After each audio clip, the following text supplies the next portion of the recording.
Libro de cielo. La llamada a las criaturas al orden, a su puesto y a la finalidad para la que fueron creadas por Dios. ¿Qué cosa es la misa? Ahora, mientras veía a Jesús o el sacerdote que celebraba el divino sacrificio, Jesús me hacía entender que en la misa está todo el fundamento de nuestra sacrosanta religión. Ah, sí, la misa nos dice todo y nos habla de todo. La misa nos recuerda nuestra redención, nos habla detalladamente de las penas que Jesús sufrió por nosotros, nos manifiesta también su amor inmenso, que no estuvo contento con morir sobre la cruz, sino que quiso continuar el estado de víctima en la Santísima Eucaristía. La misa nos dice también que nuestros cuerpos deshechos, reducidos a cenizas por la muerte, resurgirán en el día del juicio junto con Cristo, a vida inmortal y gloriosa. Jesús me hacía comprender que la cosa más consoladora para un cristiano y los misterios más altos y sublimes de nuestra santa religión son Jesús en el sacramento y la resurrección de nuestros cuerpos a la gloria. Son misterios profundos que los comprenderemos solo más allá de las estrellas, pero Jesús en el sacramento nos lo hace casi tocar con la mano, en varios modos. En primer lugar, su resurrección. En segundo lugar, su estado de aniquilamiento, bajo de aquellas especies, pero también es cierto que está en ellas vivo y verdadero. Pero, consumidas esas especies, su real presencia no existe más. Después, consagradas las especies de nuevo, Jesús adquiere nuevamente su estado sacramental. Así Jesús en el sacramento nos recuerda la resurrección de nuestros cuerpos a la gloria. Y así como Jesús, cesando su estado sacramentado, reside en el seno de Dios, su Padre, así nosotros, cesando nuestra vida, nuestras almas van a hacer su morada en el cielo, en el seno de Dios, y nuestros cuerpos quedan consumidos. Así que se puede decir que no existen más, pero después, con un prodigio de la omnipotencia de Dios, nuestros cuerpos adquirirán nueva vida, y uniéndose con el alma, irán juntos a gozar la bienaventuranza eterna. ¿Se puede dar cosa más consoladora para el corazón humano que no solo el alma, sino también el cuerpo debe complacerse en los eternos contentos? A mí me parece que en aquel gran día sucederá como cuando el cielo está estrellado y sale el sol. ¿Qué sucede? El sol, con su inmensa luz, absorbe las estrellas y las hace desaparecer. Pero las estrellas existen. El sol es Dios y todas las almas bienaventuradas son estrellas. Dios, con su inmensa luz, nos absorberá a todos en sí, de modo que existiremos en Dios y nadaremos en el mar inmenso de Dios. Oh, cuántas cosas nos dice Jesús en el sacramento, pero ¿quién puede decirlas todas? Ciertamente me extendería demasiado. Si el Señor lo permite, reservaré para otra ocasión decir alguna otra cosa. Desposorio. El desposorio con Jesús.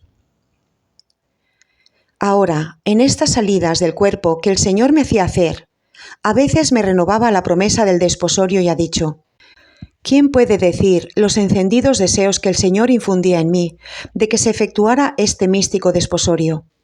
Muchas veces le rogaba diciéndole: Esposo dulcísimo, hazlo pronto, no retrases más mi íntima unión contigo. Estrechémonos con vínculos más fuertes de amor, de modo que nadie nos pueda separar, ni por pocos instantes. Y Jesús ahora me corregía de una cosa, ahora de otra. Recuerdo que un día me dijo: todo lo que es terreno, todo debes quitar, no solo de tu corazón, sino también de tu cuerpo. Tú no puedes entender cuán dañino es y qué impedimentos son a mi amor aún las mínimas sombras terrenas. Yo enseguida le dije: si tengo alguna otra cosa que quitar, dímelo, porque estoy dispuesta a hacerlo. Pero mientras esto decía, yo misma advertí que tenía un anillo de oro en el dedo que representaba la imagen del crucificado, e inmediatamente le dije: Esposo santo, ¿quieres que me lo quite?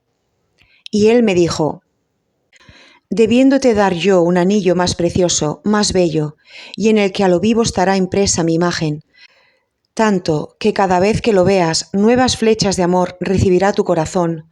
Por eso este anillo no es necesario. Y yo prontamente me lo quité. Finalmente llegó el suspirado día, después de no poco sufrir. Recuerdo que faltaba poco para cumplir el año de estar continuamente en la cama, Era día de la pureza de María Santísima. La noche precedente de ese día, mi amante Jesús se hizo ver en actitud festiva. Se acercó a mí y tomó mi corazón entre sus manos y lo miró y miró. Lo desempolvó y después me lo restituyó de nuevo. Después tomó una vestidura de inmensa belleza. Me parecía que el fondo era como de oro veteado de varios colores y me vistió con ella. Después tomó 2 gemas como si fueran aretes y los puso en mis orejas.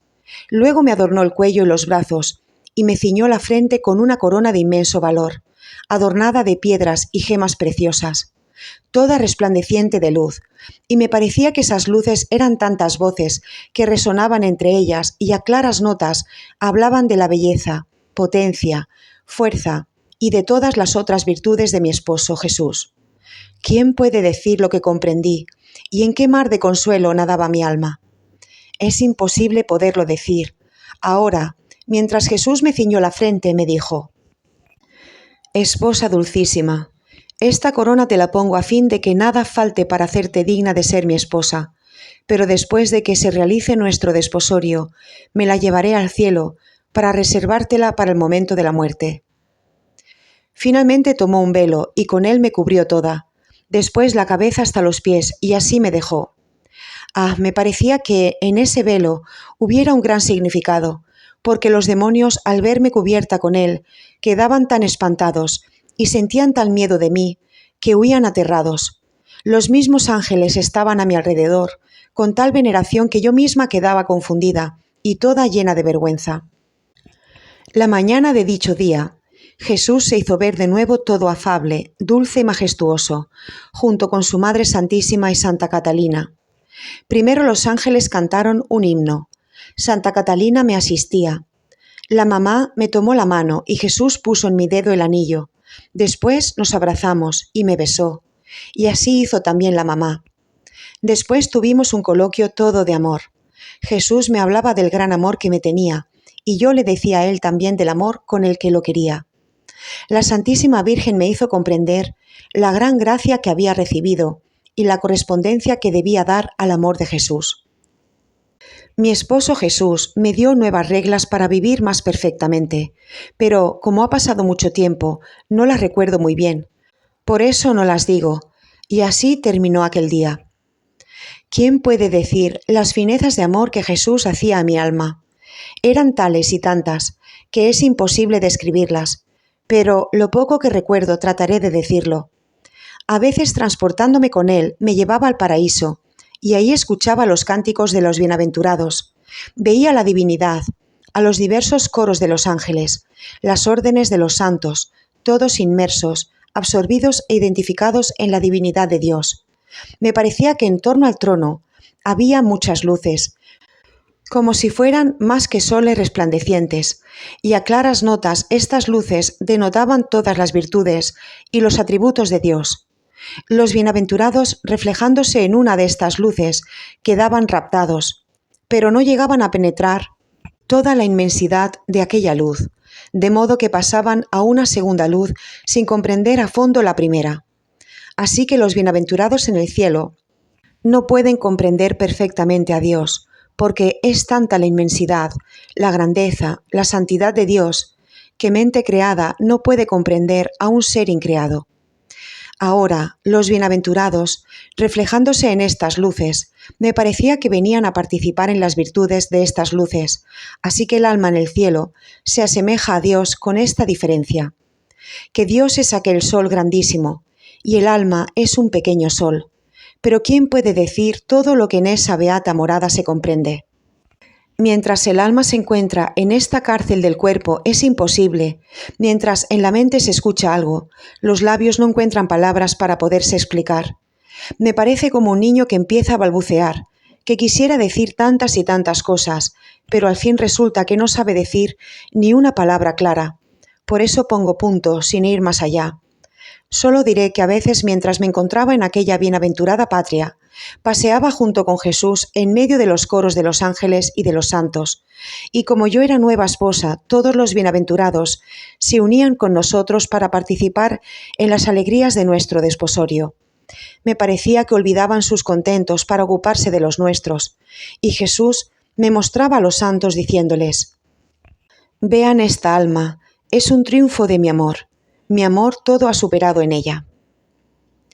Otras veces me hacía ponerme en el lugar que me tocaba y me decía: «Este es tu lugar, nadie te lo puede quitar». Y a veces yo llegaba a creer que no debía volver más a la tierra, pero en un simple instante me encontraba encerrada en el muro de este cuerpo.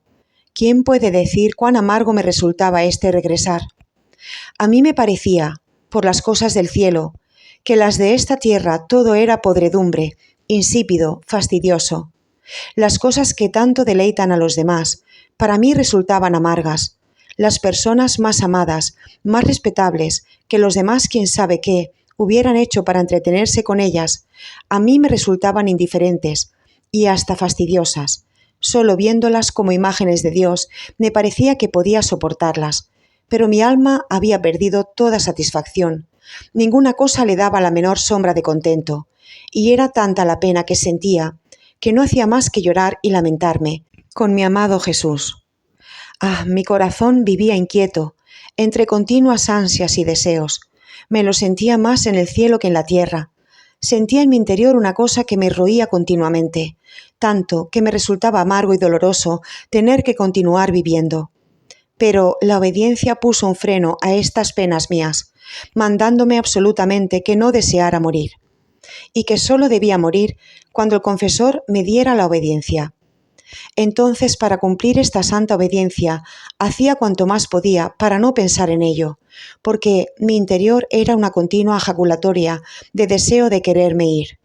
Así, en gran parte, mi corazón se tranquilizó, pero no del todo. Confieso la verdad. Mucho falté en esto, pero ¿qué podía hacer? No sabía frenarme. Para mí era un verdadero martirio. Mi benigno Jesús me decía: «Cálmate, ¿cuál es la cosa que tanto te hace desear el cielo?» Y yo le decía: «Porque quiero estar siempre unida contigo. Mi alma no resiste más estar separada de ti, no solo por un día, ni siquiera por un momento. Por eso, a cualquier costo quiero irme». «Pues bien», me decía, «si es por mí, te quiero contentar. Vendré a estarme contigo». Yo le decía: «Pero luego me dejas y yo te pierdo de vista. En cambio, en el cielo no es así. Allá jamás te perderé de vista». A veces también Jesús quería bromear, y he aquí cómo. Mientras estaba con estas ansias, venía todo deprisa y me decía: «¿Quieres venir?» Y yo le decía: «¿A dónde?» Y él: «Al cielo». Y yo: «¿Me lo dices de verdad?» Y él: «Apresúrate, ven, no tardes». Y yo: «Está bien, vayamos, pero temo que quieres bromear conmigo». Y Jesús: «No, de verdad quiero llevarte conmigo». Y mientras así decía, sentía salir mi alma del cuerpo, y junto con Jesús tomaba el vuelo al cielo. Oh, cómo me sentía contenta entonces, creyendo que debía dejar la tierra. La vida me parecía un sueño, el sufrir poquísimo. Mientras llegábamos a un punto alto del cielo, oía el canto de los bienaventurados. Yo apresuraba a Jesús a que me introdujera en esa bienaventurada morada, pero Jesús lo tomaba con calma. En mi interior comenzaba a sospechar que no era cierto y decía: «¿Quién sabe si no es una broma que me has hecho?» De vez en cuando le decía: «Jesús mío, amado, hazlo pronto».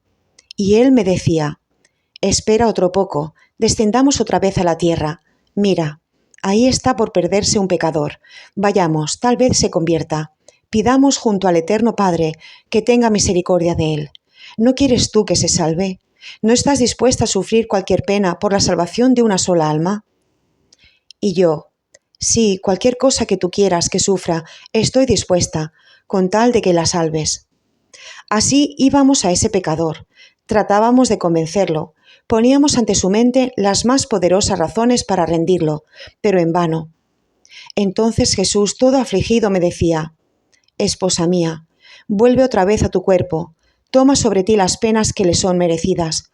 Así la divina justicia aplacada podrá usar con él misericordia». Tú has visto, las palabras no la han sacudido, ni siquiera las razones. No queda otra cosa que las penas, que son los medios más poderosos para satisfacer a la justicia y para rendir al pecador. Así me llevaba de nuevo al cuerpo. ¿Quién puede decir los sufrimientos que me venían? Lo sabe solo el Señor, que de ellos era testigo.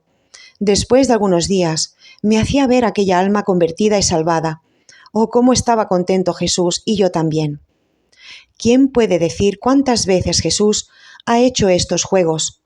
Cuando se llegaba al punto de entrar al cielo, y a veces aún después de haber entrado, ahora decía que no tenía la obediencia del confesor, y por eso era conveniente volver a la tierra, y yo le decía: mientras he estado con el confesor estaba obligada a obedecerlo, pero ahora que estoy contigo, debo obedecerte a ti, porque tú eres el primero de todos.